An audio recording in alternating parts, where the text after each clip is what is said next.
back.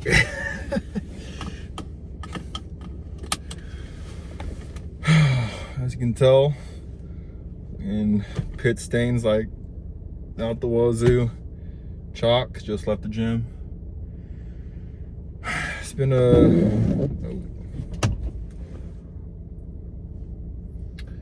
a busy couple of days training. Things have been going pretty well. TBH, and I was thinking I was just gonna rehash kind of all the lifts and then just throw them up on the screen here while I drive myself to HEB to get some bread so I can make some Sammys when I get home. So today's Friday. I think I'm gonna cover like the last, I think like it's been like 3 days of training or 4. Let me see if I can remember everything that I've done, everything that I've accomplished. So it all started. I'm sure you'll probably see in the intro. All started with a 400 front squat fail, where basically I've realized that, I mean, my issue in the front squat, and I've been trying to like diagnose whether it's an upper back weakness or a leg quad strength weakness. But basically, when I come out of the hole, my upper back tends to cave, but only on very heavy reps, like 365 plus is usually like when it'll start to show up. And really it's like whether, like as soon as my upper back starts caving, that's like right when the rep slows down and starts getting super sticky. So on that 400 attempt, my goal was like, okay, my only goal, even if I don't get the rep, my only goal, well, I wanted to get the rep, but my goal going into it, I was like, okay, I'm gonna be super strict with technique. My upper back's gonna be as straight as I can keep it, because my thinking was like watching like Olympic weightlifters, it's like when they front squat or back squat or do anything, their back is like rock solid. And so I was like, okay, at the expense of the reps slowing down a lot, which is probably gonna happen, I don't care as long as the technique is perfect. So that's what I went for, and I feel like I did a pretty good job, but the reps slowed down too much and I just didn't have the drive. And my hips, I couldn't get my hips underneath the bar. Like I tried to like drive out of the hole as hard as I could, but my hips ended up going back. And like, well, and when your hips go back, you start to tip forward, and so it doesn't matter like how straight your back is. You know, the bar is you're gonna fail. And so I dumped it, and the guy next to me was like, I think he was like scared. He was like, what the heck just happened? Like, are you okay, bro? But I wasn't too disappointed. I was feeling super good that day. Like the 385 warming up felt super smooth. So like, I'll just go for it. And then I did a back down. I was gonna go for 365 for a double, and I didn't get it. I failed the second rep. And I'll put up the clip of me dumping that and failing that. And then I was like, oh, bruh, I gotta do, like, okay. I thought I could have done 365 for a double, but I guess it wasn't there. I was like, okay, I gotta do something for a double. So I was like, okay, I'm gonna do 355 for double, and I did it. And initially I wasn't gonna record it because I was like, oh, I just failed twice, but then I was like, I can't just record me failing 2 lifts and then not post anything else. I need to prove that I did something in the gym. Okay, so it's like, okay. So I did 355 for double, and then I didn't record the second set, but I hit it for double again. And it was hard, it was ugly, but I did it. And then bench went super well that day afterwards. I ended up hitting a top single of 160 kg, which is like 352, 353, touch and go, and super smooth, like not even like dive bombing like crazy. Just like a smooth touch and go. It was hard, but it was there, and I was super happy with that. And then afterwards I did some accessory. I did some like close grip, I think like pin press, and then some like super duper wide grip, like Spotto paused bench press. And then for deadlifts, usually on deadlifts I'll like every single day, so I'm doing like SBD Bulgarian type stuff every single day. For deadlifts though, that's a lot for the nervous system to handle. And so usually every day I'll switch out the deadlift for some kind of variation or something. So I'm not just doing like heavy like conventionals every single day. So usually I'll bounce between conventional, sumo, between deadlift bar, stiff bar, beltless. I'll do, so like on this particular day I did like clean deadlifts with like super strict, again like super strict back posture, like super straight, hips a little lower than, well, much lower than I would usually have them, and try to like squat the weight up to the knees and then hinge. And then the first thing that I tried today, which I took a video of, was doing the like heavy, like super heavy back extensions. But I'll get to that when I get to it. But oh shit, oh, that was slick. But it's pretty cool. But yeah, oh, here I'm at HEB, but really quick. So I did the clean deadlifts. Also, like, my stance is much wider than usual, toes pointed out, knees a little bit more forward. And I did like 3 singles for 455, which was pretty good. And I was pretty happy with it.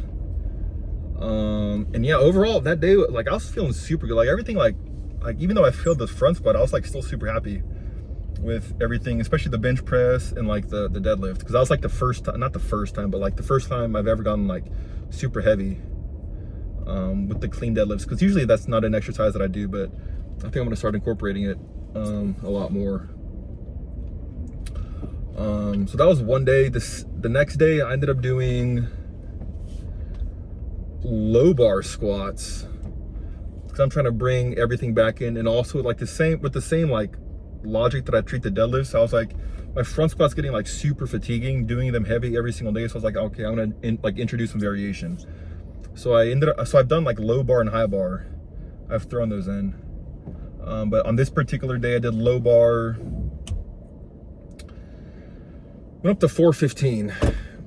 And with low bar and high bar, I've always, well, with back squats in general, I've always had trouble with my upper body leaning forward in the bar path, like being way over midfoot, such that like I have to come up on the balls of my feet. Once you get the heavy weights, that gets kind of like unstable and it's just inefficient. But I've been working on my low bar technique, and as you'll see in the video, I think I've kind of got it down, like a good technique to where, like, as I'm going down and coming out of the hole, like, I'm not tipping forward. The bar path is much more vertical. So I hit it for 415. It was hard. If you look at my face, you can tell it was hard, which is like also crazy, because it's like, if I can front squat 395, surely I should be able to back squat more than 415. And my best is like 455. But I haven't done low bar squats like in forever, or high bar, ever since like I hurt since before. I haven't done low bar in like over a year, like 2 years. And a high bar I haven't done since like, for like a couple months, since like before I hurt my hamstring. The 415 was nice, I was happy with it. And then the bench that day, I ended up going for I wanted to do like a heavy double. And so first I loaded up 150, and I got the first rep, obviously. And then the second rep was like not there. I got it up like halfway, and I was fighting, and it wasn't there. So the face savers saved my face and my ass. And then I was like, oh shit. Well, again, I can't leave the gym like not hitting a double. So I was like, okay, I'm gonna do 145, and I got the 145, and it moved pretty smooth. And then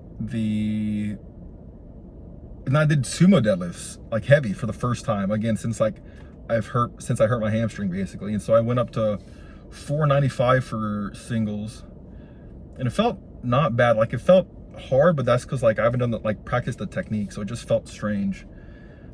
But one thing, like, if you watch like the very first video that I posted, where when I hit like 635, my old sumo technique, I was very like leaned over, and my knees will lock out way before my hips. And so for me, like with my old technique, it was not that hard off the floor, but it was much harder at lockout, which is not really like the point of sumo.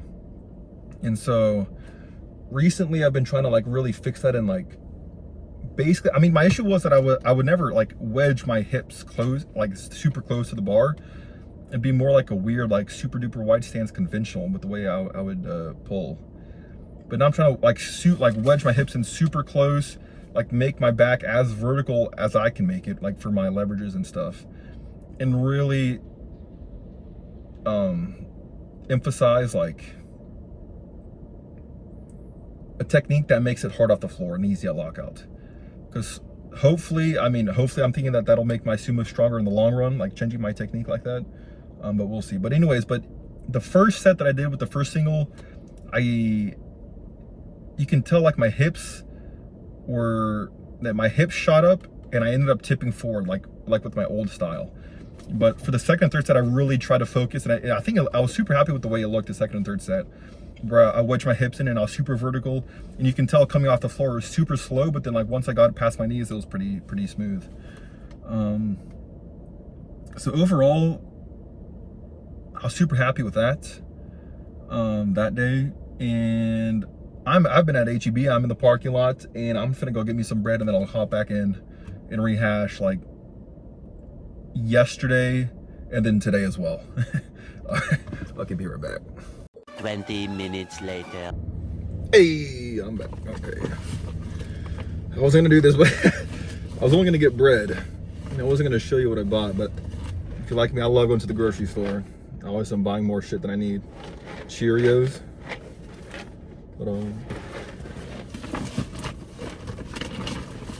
Hellman's light mayo, because we're trying to stay healthy. Jokes. That's cap. And then rosemary sourdough golden grain bread, scratch made. Shit sounds delicious. Oh, shit sounds expensive, but it's only $4, which I guess is expensive for a loaf of bread. But it's going down. All right, now on the way home, or to home. Destination, home. Okay, I'm ill. Anyways, back to what I've been doing this week in training. So yeah, after that low bar day, then the next day I went in and I did high bar, because I haven't done high bar since I also hurt my hamstring. And I was like, let me just see how it feels or whatever. And it felt super good warming up. I'll post the video of the 225 that I did warming up. Dude, it flew. And everything was in line. I was like, okay, this feels super good. I guess the front squat's been paying off, right?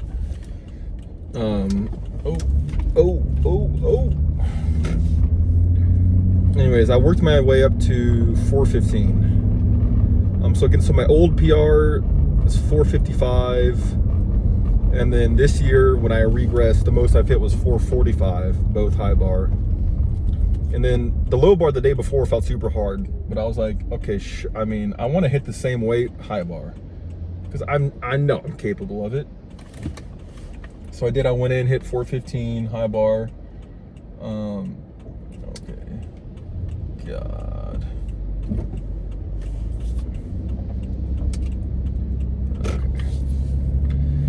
And thing is, again, so like once the weights start getting kind of heavy, I start tipping over.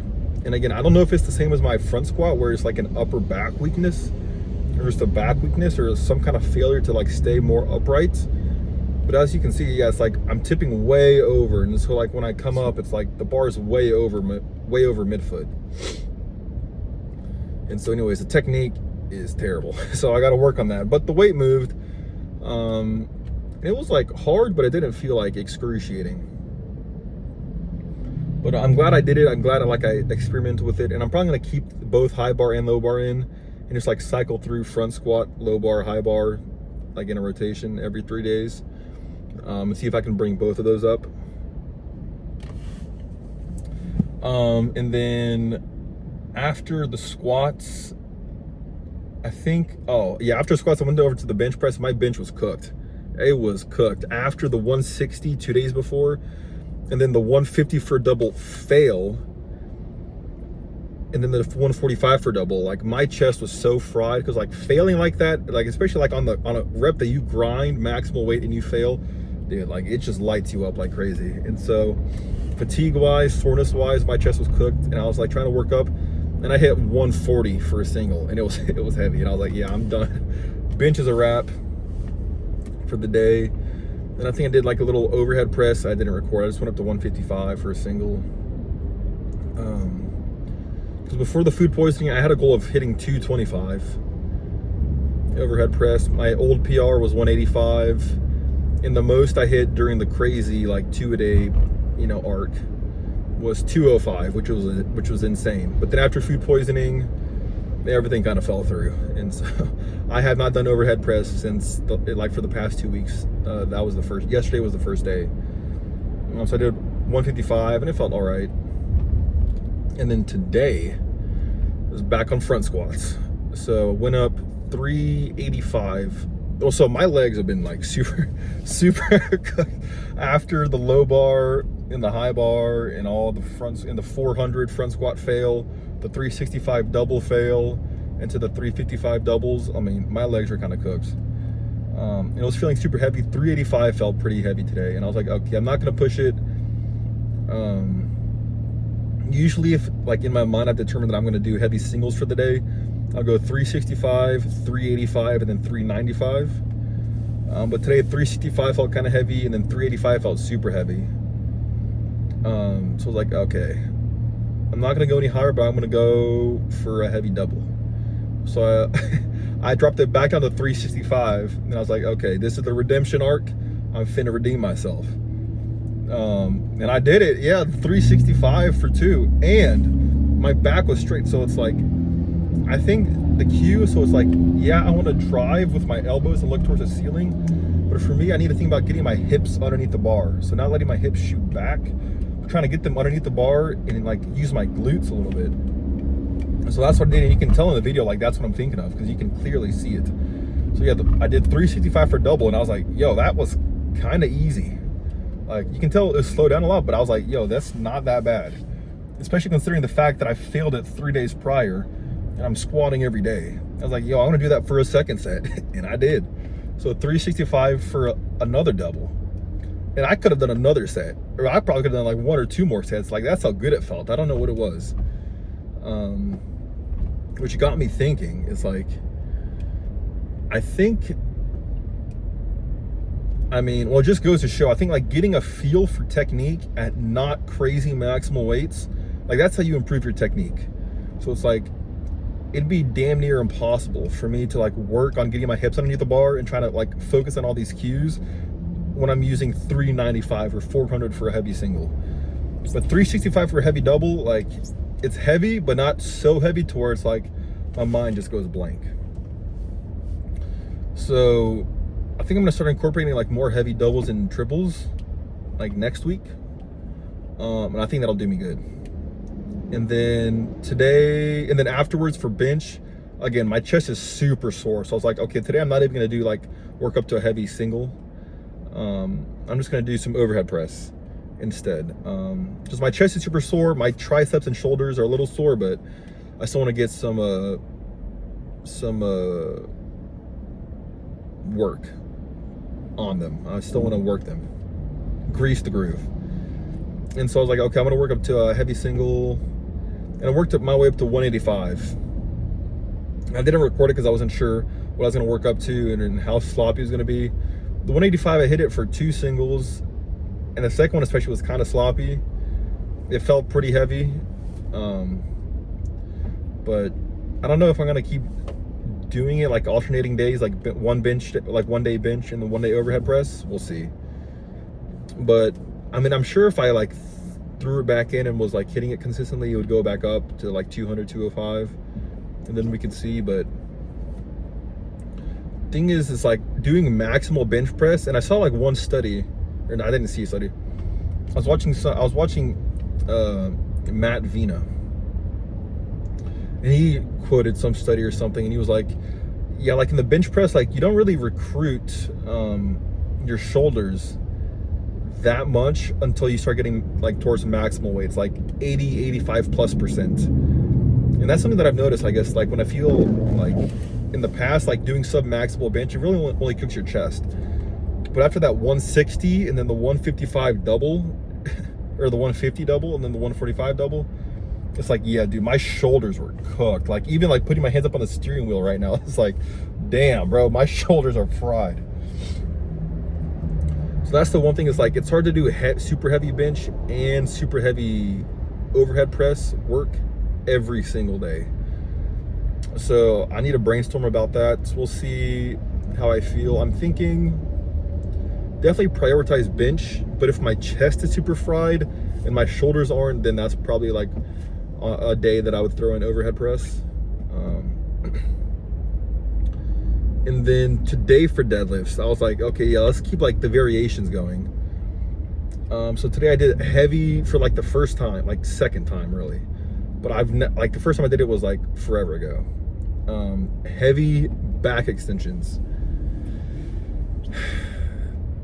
I've been watching like a lot of like fitness like videos on like tips and like best like accessory exercises and variations to like build your SBD, and I like stumbled upon the heavy like weighted back extensions from Pete Rubish. I was like, yo, like he's like glorifying these like crazy. He's like, yo, this is the best thing since sliced bread. I'm like, okay, I'm finna find it. Like, let's see. I'm finna put that to the test. And so I put them in there, and I mean, I don't know if my back and my posterior chain is just weak, but I worked up to 225 for like 2 sets of triples, and that cooked my back. Or maybe it was 2 sets of 5. That was today, and I don't even remember. But oh my God, my erectors, my low back was cooked after just 2 sets. So I'm excited. I think it's gonna pay off big. Like, it felt crazy hard, but like crazy good. And then I did one more like back offset with like a super wide like snatch grip to help like work on my upper back strength, because hopefully I'm thinking that'll carry over to the front squat. So I did just 1 plate on each side for like, I don't know, was it like 5 reps, 8 reps? I don't even know. But dang, like my back's kind of cooked. But anyways, I'm excited. I think, especially after the 365 for 2 sets of 2, like, I don't know what happened. 385 felt so heavy, but the 365 for doubles, and my old front squat PR from a few months ago was 365. So since I've been like working on front squat, like now I just hit it for double for sets. Yo, we're in business. So I'm excited. Yeah, I guess tomorrow, today's Friday, tomorrow's Saturday. I'm probably gonna take it light tomorrow, and then Sunday's gonna be an off day, and then next week we get back to it. Probably go pretty heavy on Monday on the front squats after having like 2 days rest basically. See if I can hit 400. We'll see. I'm looking forward to it. I think I got it. I got faith. But anyways, yeah, hope y'all enjoyed. Hope y'all stay tuned. If not, no worries, I guess. But this is gonna be fun. I'm excited. Anyways, it's raining, traffic is a pain, and I kind of just want to listen to some music. So I'm headed out. Y'all take it easy. Take care. Ciao. That's all, folks.